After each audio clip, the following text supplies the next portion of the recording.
So basically what Jason is doing is he's making an ice road of sorts.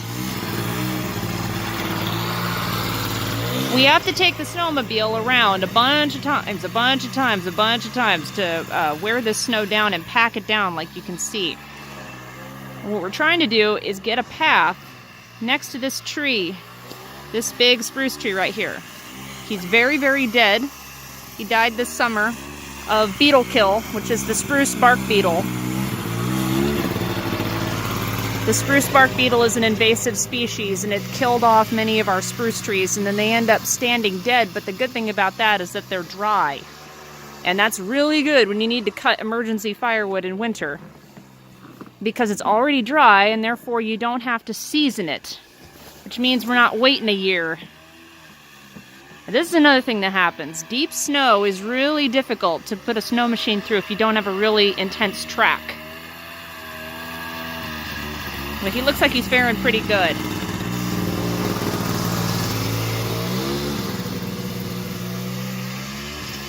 So this is the process of doing wood in the winter, at least the first part of it. You have to make sure you can get your stuff in and out.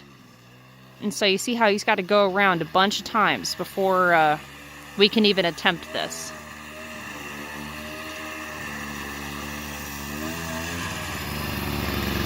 And so then you can get your stuff to the woodshed, which is this way. Which is right down there. And come whip around again.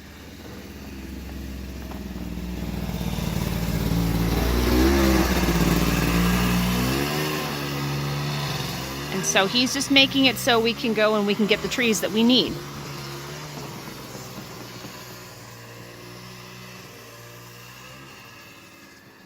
He's actually made it without too much difficulty. Lots of times when you're in snow this deep, the snow machine tends to dig itself into a hole and get stuck.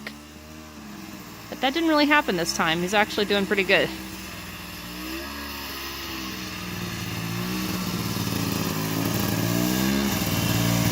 There you go. So you got to do a few passes at least to get a decent packed down sidewalk of sorts to use. See, he's right in front of that tree. That's the one that's going to have to go.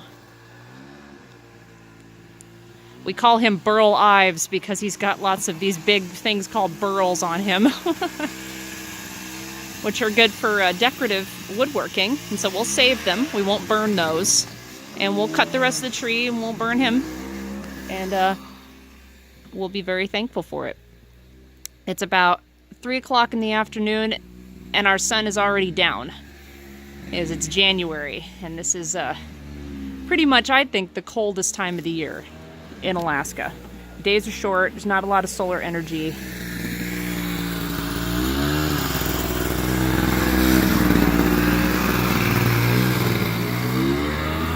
And we're going to get a cold snap of about -30 tomorrow, hence the reason for prepping our snow trails for cutting wood. Which I'd say we actually did a pretty good job at this time. He's doing good. So you also notice how Jason tends to stand or kneel on the snow machine instead of sitting on it. Any of you that have ridden snow machines, snowmobiles, sleds, whatever you want to call them, Alaskans call them sleds. If you've ridden a snowmobile, you know that one of the things you have to do when the snow is really deep is you have to throw your weight. Oh, looks like he got stuck. This is something that happens. This is a bit of real. This is what I meant by sometimes you go and the snow's too deep and you get stuck. Yeah, that happens.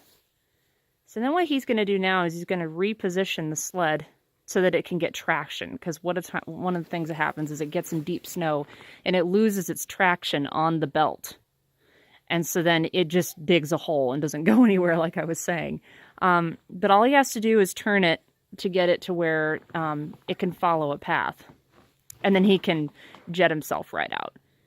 Usually this doesn't take too long. He's jumping on it to pack it down because there's a lot of branches underneath him. And that's the other thing. In this deep snow, it covers up obstacles that you don't know are there unless you study the land before the snow happens. And I don't know if you saw him just bend a tree out, but he basically ran over some little tiny birch trees that were hiding under all that snow. And one of the things that happens is they stick under the skis, and so you kind of get snagged. And so, but it's okay, this happens all the time, and see, he's already got a handle on it. But what I was saying about the standing is it adds more weight, and it makes it easier to steer a snowmobile, and to throw your weight to the left or to the right when you feel like you're coming up on a bank that wants to tip you left or right. So it's actually a lot easier to stand up on a snow machine or put one knee on the seat and kneel than it is to just sit on it. I would sit on it for going long distances, but not for this kind of work. And our snow machine doesn't start with a key. It's not a key ignition. We have a drawstring. See, you got it. See, it's just, you get a tricky spot in there, and you have to solve it.